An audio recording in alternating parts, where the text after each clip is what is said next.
19. How to be a failure. Part 3. Worry. September the 22nd, 1953.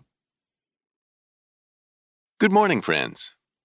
Last week we were discussing independence of nature as a sure and easy means to failure. The man who says, "I owe no man anything, nor am I in the least way indebted to God," has the continual frustration of having nothing more to rely on than his own sorry self.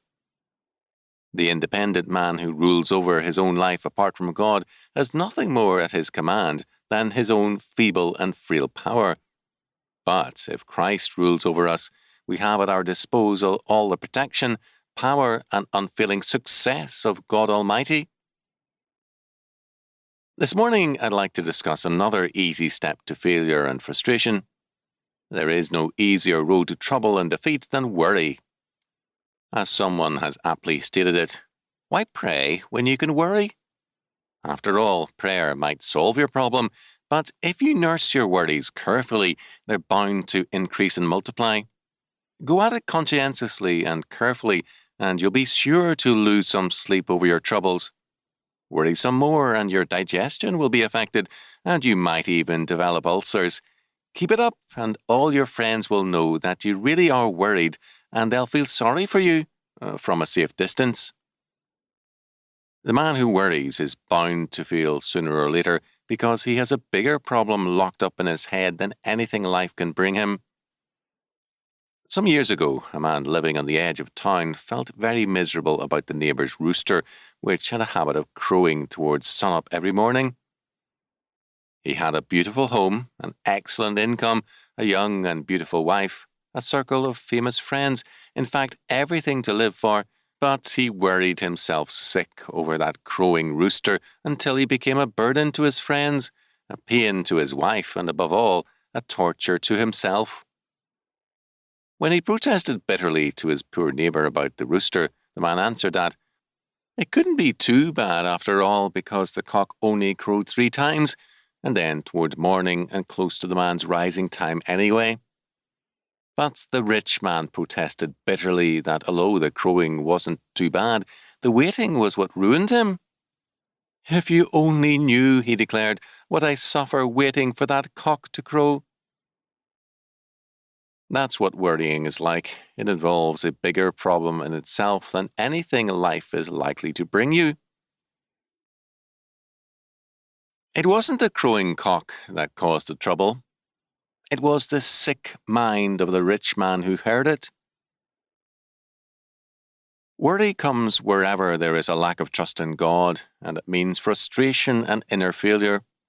Go ahead and worry if you want to fail, but remember this. The real problem in your life is not those things which have happened to you or might happen to you, but your own doubting heart. The biggest enemy of the man who worries is himself.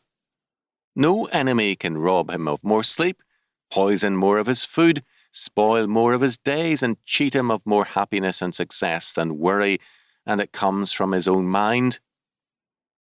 If you've been busy manufacturing your own poison, it's high time you took stock of your own life. If there is a God, it doesn't make sense to worry, does it? If God is God, then he is capable of assuming your burdens, is he not? And if God indeed revealed himself in Jesus Christ, then we have a God who welcomes and takes our burdens, makes all things, including evil, work together for good for us, and in everything supplies our needs.